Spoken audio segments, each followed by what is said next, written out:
백제와 고구려의 멸망 직후 두 나라의 잔여 군사들과 일부 세력들이 부흥운동을 진행했어.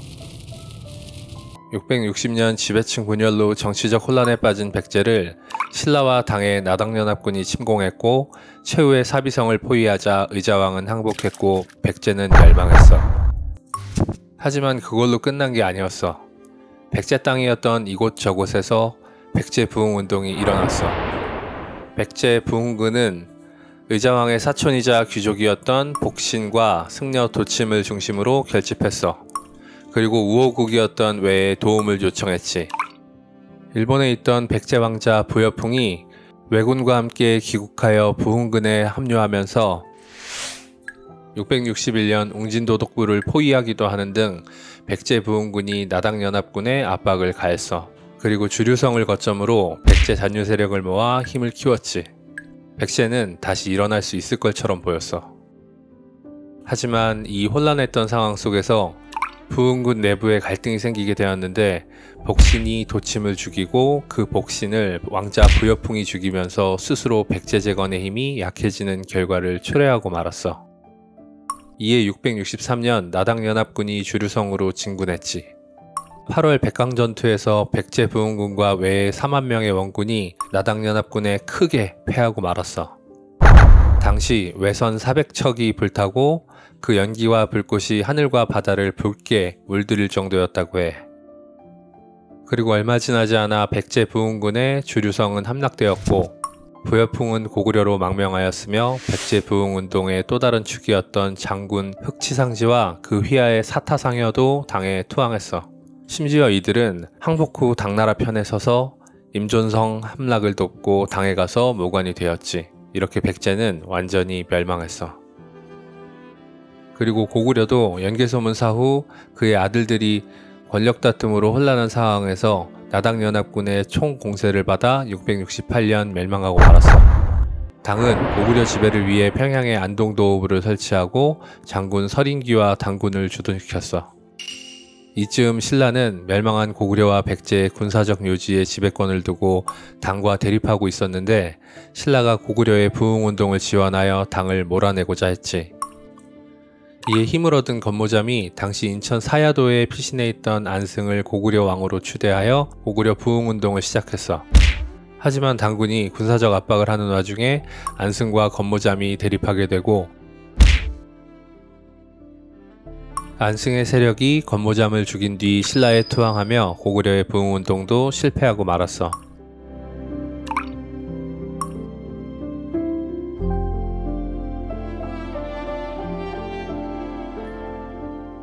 이야기를 다시 조금 앞으로 돌려 신라가 당과 연합하여 고구려와 백제를 멸망시킨 직후 당은 백제 수도에 웅진도독부를 설치했고 고구려 수도에는 안동도호부를 설치했지. 그리고 신라에도 계림도독부를 설치하며 한반도 통치 야욕을 숨김없이 드러냈어.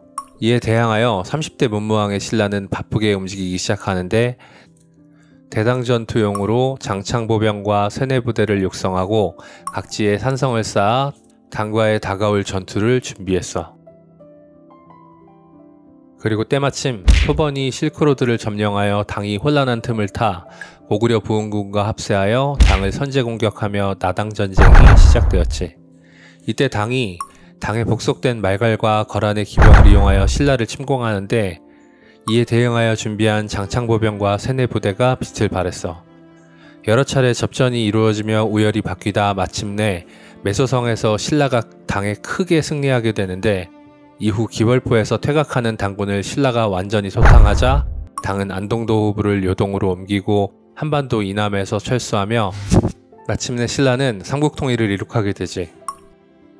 통일 직후 신라의 문무왕은 나당전쟁 때 당과 친했던 진골귀족들을 축출하고 궁궐을 확장하며 월지를 건설하는 등 신라 왕의 권력이 대내외로 강력해졌음을 알렸어. 이 통일 이후에 신라왕 연대기를 시작하기 전에 골품제에 대해서 알 필요가 있어. 성골, 진골은 최상위 계급이며 왕의 혈족들이었어.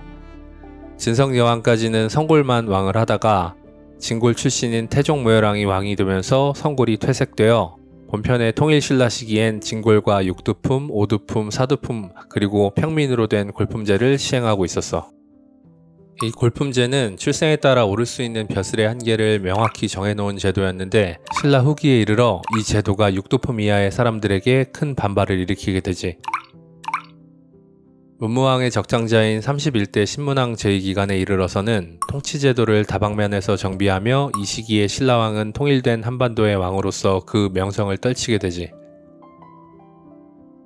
다만 신문왕은 제위 첫 해부터 귀족 세력의 반란으로 어려움을 겪는데 그 발단은 전대 문무왕 시기에 친당파들을 제거하는 과정에서 왕권의 불만이 커졌던 거야. 이들을 대표하는 자가 통일전쟁부터 큰 활약을 했던 신문왕의 장인이자 장군인 김흠돌이야. 김흠돌의 딸인 신문왕비가 태자비 시절부터 계속 아들을 낳지 못하자 김흠돌은 부담을 느꼈고 신문왕이 즉위하자마자 진복을 상대 등에 임명하며 김흠돌 세력을 견제하자 이내 파진찬 흥원, 대하찬 진공 등과 함께 김흠돌이 난을 일으켰어. 하지만 신문왕은 곧바로 모반을 평정했고 주동자뿐 아니라 말단 가담자까지 숙청하였으며 불구지죄를 물어 전대의 상다등이었던 이찬까지 사형에 처했어. 태자비였다가 왕비가 된 김흠돌의 딸도 출궁시켜버렸지. 이렇게 제위 첫 해인 681년부터 철저하게 난을 진압하며 왕권을 공고히 한 신문왕은 진골 귀족들의 경제적 기반이었던 노급을 폐지해버렸어. 더 이상 인력을 사적으로 동원할 수 없게 한 거지. 이후부터 관료들에겐 새로이 관료전을 지급하고 녹봉을 지급했어. 그리고 국립교육기관인 국학을 세워 충과 효를 강조하는 유학사상을 보급했는데 이후 상위 귀족들이 아닌 육두품 관료들이 행정실무를 하며 국왕의 정치적 조언자로 왕권을 뒷받침하기 시작했지. 중앙 및 지방의 통치제도도 새롭게 정비했는데 중앙에는 10여 개의 관청을 두어 행정 업무를 나누었고 지방은 9주로 나누어 옛 고구려 백제와 신라 땅에 각각 3주씩 배치하여 민족 통합을 추구했어. 또 그 아래 군과 현을 두어 지방관을 파견하고 말단의 촌은 지방의 유력자인 촌주의 도움을 받아 통치하였지. 또 신라의 수도인 금성이 국토의 동남쪽에 치우쳐져 있는 것을 보완하기 위해 지방의 중요 거점에 오소경을 두었어. 그리고 추가로 689년경 수도를 달구벌, 즉 대구로 옮기고자 했지만 막대한 비용 부담과 진골들의 반발로 중단되었어. 군사제도는 중앙에 구서당, 지방에 십정을 설치하였는데 이 중 구서당은 신라인과 함께 고구려인, 백제인, 말갈인 등으로 편성하여 민족 통합을 도모했지. 이 밖에도 신문왕은 682년 만파식적을 만들어 제례에 사용하여 국가의 평안을 기원했고 신문왕의 맏아들 32대 효서왕 때는 설총이 이전부터 공공연하게 쓰이고 있던 중국어의 발음을 빌린 당시 우리말 표기인 이두를 정리했어. 효서가 없던 효서왕의 후대는 신문왕의 둘째 아들인 33대 성덕왕이 즉위하는데 이 성덕왕 때는 정치적 안정을 바탕으로 사회 전반에 걸쳐 태평성대를 이룩했다고 평가받는 시기였어. 나당전쟁 직후 676년부터 720년 정도까지 신라와 당의 관계는 매우 좋지 않았는데 이때 신라는 이전까지 사이가 좋지 않았던 외와 교류를 증진하며 당을 견제했어. 그런데 외가 701년경 당의 율령체제를 모방해 국가체제를 정비하고 일본 천황이 세상의 중심이라는 일본식 중화사상에 입각해 720년경 일본 서기를 편찬하고 신라를 자신들의 번국으로 표현하는 등의 무례한 행위를 하자 이후 신라와 외의 관계는 계속 악화되기 시작했어. 특히나 당시 최전성기를 누리던 통일신라로서 외의 저런 태도는 더욱 납득하기 어려웠을 거야. 732년 무왕의 발해에게 선제 공격을 받은 당이 김사란을 통해 신라의 군사협청을 요청하자 이에 응하며 당과의 관계가 회복되기 시작했어. 이듬해인 733년 겨울 무렵 신라가 발해의 남쪽 경계를 공격하였지만 추위와 폭설로 병사의 절반 이상을 잃고 성과 없이 회군하는데 이후 735년엔 중국 땅인 패강 이남 지역의 영유권을 당 현종에게 승인받아 함께 발해를 견제하고 적극적으로 당과 교류를 재개했어. 이후 신라와 발해의 양국은 친교하지는 않았으나 신라도를 두고 어느 정도 교류하기도 했으며 멸망에 이르기까지 큰 전투나 대립 없이 적당히 긴장감을 유지하며 지내게 되지. 덧붙여 723년에는 서역의 5나라를 여행하고 온 해초대사가 신라에 돌아와 왕호 천축 국전을 지었어. 기록이 거의 없는 8세기 인도와 중앙아시아 지역의 여러 문화에 대해 소개하고 있는데 오늘날 크게 가치 있는 사료로 평가되고 있어. 34대 효성왕은 당과의 관계를 더욱 돈독하게 했고 당 현종이 신라는 군자의 나라라고 표현했을 정도로 당시 신라의 문화 수준이 높았어. 그런데 740년경 사등관직인 파진찬 영종의 모반 사건 이후로 억눌린 귀족 세력이 차차 다시 그 세력을 뻗치기 시작했어. 이에 효성왕의 후대인 35대 경덕왕 때 자꾸 반발하는 귀족들을 달래기 위해 다시 노급을 부활시키는데 이때 노급 부활은 이후 결정적인 왕권의 약화를 불러오고 신라 말기 지방호족 세력의 등장을 초래하게 되지.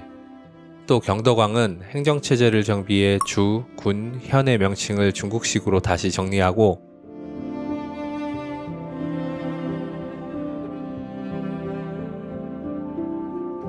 국악을 태학감으로 바꿔 충의를 중요시하는 유교의 진행을 통해 왕권 강화를 꾀하였으나 크게 효과가 없었어.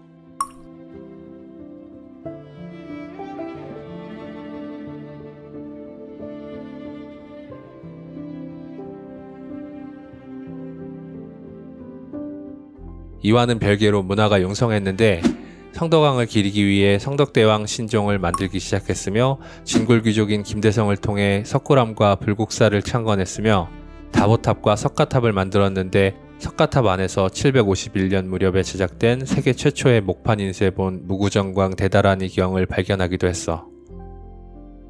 또 삼국유사의 표운대덕 설화에 경덕왕의 이야기가 나오는데 다음과 같아. 경덕왕은 평소 덕이 높은 승려 표훈과 친하게 지냈는데 표훈은 하늘님과 이야기할 수 있는 신비한 능력을 가지고 있었어. 경덕왕이 딸만 있고 아들이 없어 후계자가 없는 것에 대해 고민하고 있었기에 표훈이 하늘님에게 왕이 아들을 갖게 하여 주십시오 라고 청하자 하늘님이 표훈에게 아들을 낳게 해주면 나라를 멸망하게 할 테니 그냥 딸만 낳아라 라고 했어. 그런데 경덕왕은 나라를 멸망시켜도 좋으니 사내를 달라 간청하였지. 결국 왕비인 만월 부인을 통해 아들 건운을 얻게 되었어.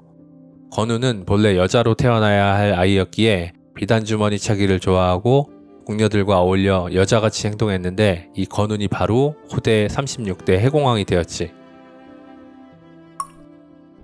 경덕왕 사후 해공왕이 8세에 즉위하는데 어린 왕의 어머니인 만월 부인이 섭정을 하며 외척들이 득세하자 신라의 왕실은 혼란해지기 시작했어. 이 틈에 768년엔 김대공, 김대렴 형제가 반란을 일으켰는데 뒤이어 96명의 각간이 전국 각지에서 반란을 일으켜 3개월 동안 지속되었어. 끝내 반란을 진압한 해공왕과 집권 세력은 안정을 되찾기에 노력했지만 이후에도 770년 대하찬 김용이 반란을 일으키고 775년 김은거가 반란을 일으키는 등 계속 혼란이 끊이지 않았어. 그러다 780년에 이찬 김지정의 난중에 상대 등 김양상의 세력이 이 반란을 진압하는데 이 과정에서 36대 해공왕이 사망하고 말지. 해공왕은 신라 중대 태종무열왕계의 마지막 왕이 되고 말았어. 이때 김지정의 난을 진압한 김양상이 신라 왕으로 즉위하는데 선덕왕이야.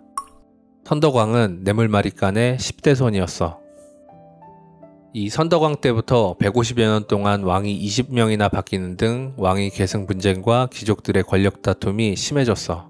통일신라 초기에는 지방 유력자들이 신라의 통치를 도왔지만 차츰 골품제의 불합리성과 모순을 깨닫고 독자적으로 세력을 키워 지방 호족으로 성장하기 시작했어.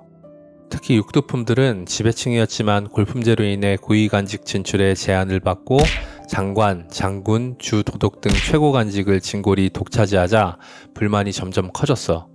이로 인해 지방 호족들을 도와 중앙집권 세력 타파에 공헌하며 지방 호족 성장에 기여했어.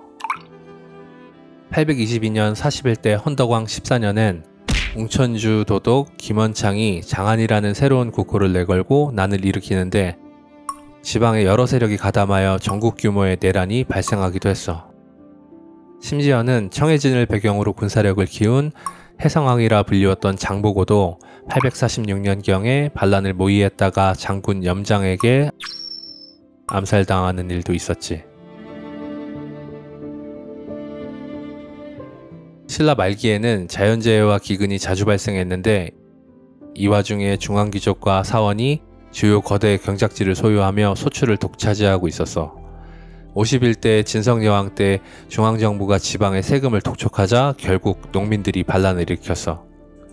889년 사벌주에서 일어난 원종, 애노의 난을 시작으로 농민봉기가 전국으로 확대되었지. 이때를 기회로 삼아 지방 호족들은 너도 나도 성주나 장군으로 칭하며 성을 쌓고 각자 세력을 확대해 나가기 시작했어. 이때 지방 호족 성장의 배경에는 선종과 풍수지리 사상 유행도 한몫했어. 교리 연구를 중요시하는 교종과 달리 인간 마음에 내재된 깨달음을 얻어야 한다는 선종이 성행했으며 선종 승려인 도선이 내세운 풍수지리 사상으로 지방도 수도, 금성 못지않게 중요하다는 인식이 생겨났어. 이 선종과 풍수지리 사상은 새로운 사회를 건설하는 정신적 기반이 되었지. 한때 육두품 출신인 칠치원이 진성여왕에게 개혁을 요구했던 적도 있었는데 받아들여지지 않았지.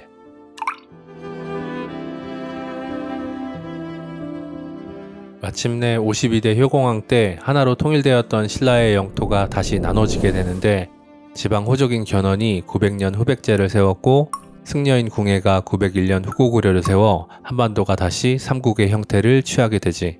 이후 55대 경혜왕 때 견훤이 신라 금성을 습격하여 왕을 죽이고 56대 경순왕을 왕으로 세우는데 경순왕은 935년엔 고려 태조왕건에게 항복하며 왕건의 딸 낙랑공주와 결혼하고 경주의 사심관으로 전락하면서 천년의 역사를 가진 신라는 멸망에 이르게 되지.